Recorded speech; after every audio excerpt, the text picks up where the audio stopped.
Before I start my review of Area 51 for the PS1, I just want to start off by letting all of you know that I believe in there being other life out there. The shit's real! It's fucking real!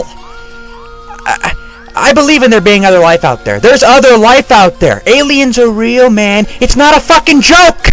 I was visited in the home I grew up in out in the middle of the country, out in buttfuck nowhere, Iowa.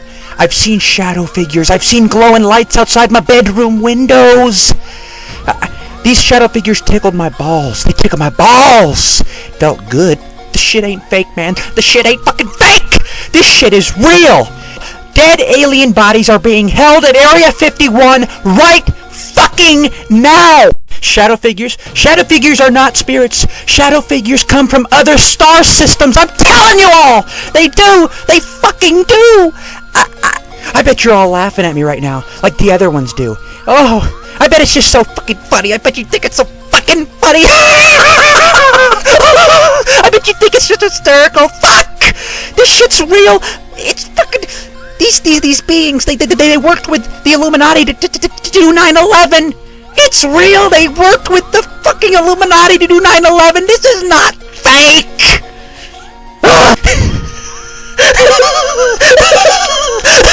There was a farmer who had a dog and bingo was his name. Oh.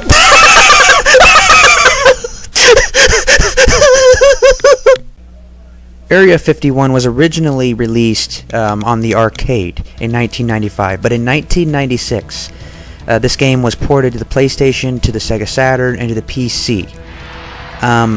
It's supposed to be played with a light gun. I don't own a light gun, so in this review you're going to see me playing this game with the PlayStation 1 controller. And it runs pretty well. It's still pretty smooth and easy to play, even with the PlayStation 1 controller. And the game is pretty fun. Now, it's not exactly easy, and that's not a rare thing to say about a arcade game from the 90s. But it's not incredibly hard either. The graphics are extremely well done, and this game is very fast-paced. It's going to keep you interested all the way through. The storyline isn't as goofy as you see in other games, and the screens which run while the game isn't in use are actually pretty fun to watch. There's a variety to the backgrounds as you play this game. One definite advantage that the PlayStation version of Area 51 has over the arcade version is the ability to continue your game indefinitely.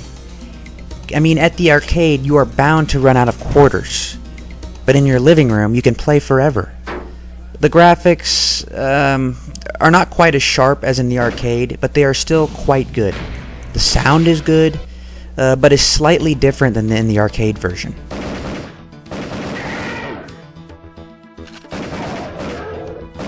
The plot to the game isn't anything ingenious or inventive. You play as some guy named Peterson, who is part of a military group called STAR, which is spelled S-T-A-A-R. And they are trying to prevent aliens, which in this game are known as the Kron, which is K-R-O-N-N. They're trying to prevent these aliens and these alien-created zombies from taking over the Area 51 military facility. And this is the game. And enough of me talking about the plot and talking about the game. Let's play the game. Okay, here we are, and this is supposed to be Area 51, and that is not Terry Crews.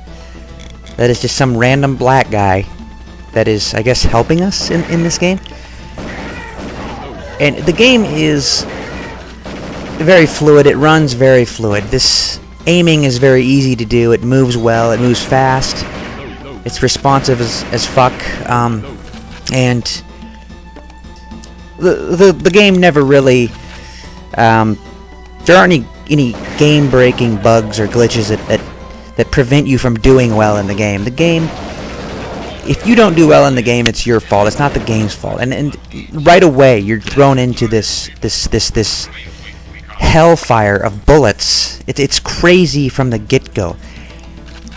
It's a very fast-paced game, and here we are going inside of a hangar. Are these zombie alien guys? Are they like... Did they escape some zombie alien jail from planet Jindel or some shit? They do rape alien zombie women. You're gonna get shot at by missiles a lot, and if you don't shoot the missiles in midair, you're going to take a lot of damage, obviously. Obviously more than just a regular bullet from a gun. And if you hit the barrels, I think it's pretty self-explanatory. You're gonna do more damage. You're gonna hit whatever's near the barrels, and it's gonna hurt them more than a regular bullet would. Now here's the statistics screen. This shows you obviously how you did for that section of the level. Now the level's not over yet. You gotta keep going.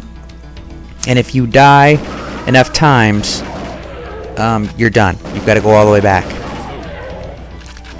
And this is pretty non-stop. You really gotta mash the X button with this game, and you gotta push the O button to reload on the PlayStation version.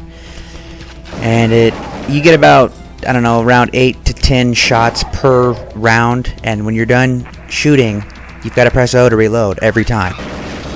And that can get kind of repetitive. That's one fairly negative thing about this game, but it helps keep the challenge up enough, is that you do have to reload a lot, so you're going to cycle between hitting O and X quite a bit in this game.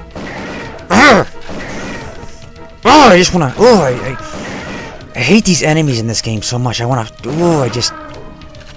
listen to metal music while playing this fucking game, while you're shooting and mowing down and the blood and the sinew of killing these enemies. Fuck! Continue, motherfucker.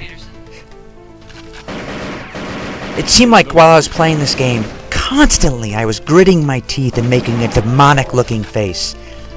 Because I just get addicted to mowing down these alien zombies. These degenerate fucks in this game. You feel so powerful. It's like Die Hard or Rambo. You can feel the testosterone coming out of you when playing this manly game. This violent fucking shooter. Rail shooter. This doesn't even look like Area 51. This is supposed to be Area 51?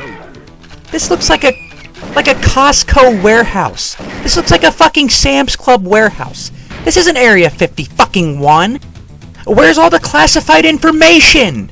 Where are the never-before-seen fighter jets? Where's the technology? This looks like a Walmart fucking warehouse. I'm not trying to knock on the game, but come on. Now, these zombie aliens, they throw these barrels at you from time to time, and they hurt pretty bad. They hurt, but they're easy to shoot because they're big targets. Now, there's quite a few different types of weapons in this game that are available.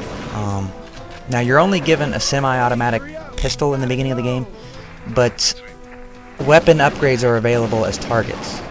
The pistol can be upgraded to, I believe, an automatic machine gun. I know a pump shotgun and an automatic shotgun.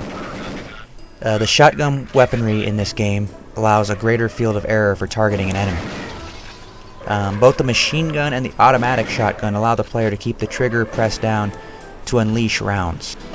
Now, if you are hit by the enemy at any time, the weapon is downgraded back to the pistol.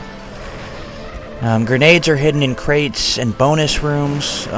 When used, they destroy most of the on-screen enemies at once. The player can hold a maximum of 9 grenades. Now, by shooting certain objects in the game, in the correct sequence, players can unlock shooting exercises, weapon stashes, and bonus items that are not available in the main game plot.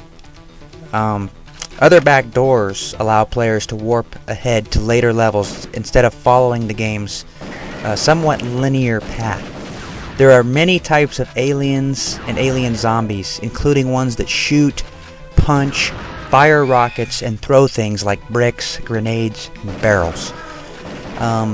Purple alien/zombies require more hits than the other targets do. So in closing, Area 51, a lot of people probably watch this and think, well, this is cheesy arcade garbage. But maybe it is, but it's fun cheesy arcade garbage. I can't say that I disagree with those who would call it cheesy. It is. Okay, the cutscenes are laughable. The bad acting is a joke. And the way the aliens are dressed up in orange and green jumpsuits is just utterly ridiculous. So yeah, this game is cheesy, but it's not garbage. Especially with 2 players.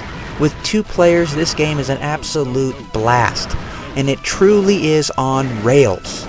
Because you would have to stay in specific locations and shoot all the aliens before you could ever move on. Simple, yes, but also extremely satisfying. I miss these kinds of games today dearly. Oh, screw it. We miss the arcade in general. Playing at home just isn't the same. So I'm going to give this game an official Gregory Allen Bailey review score of a 7.4 out of 10.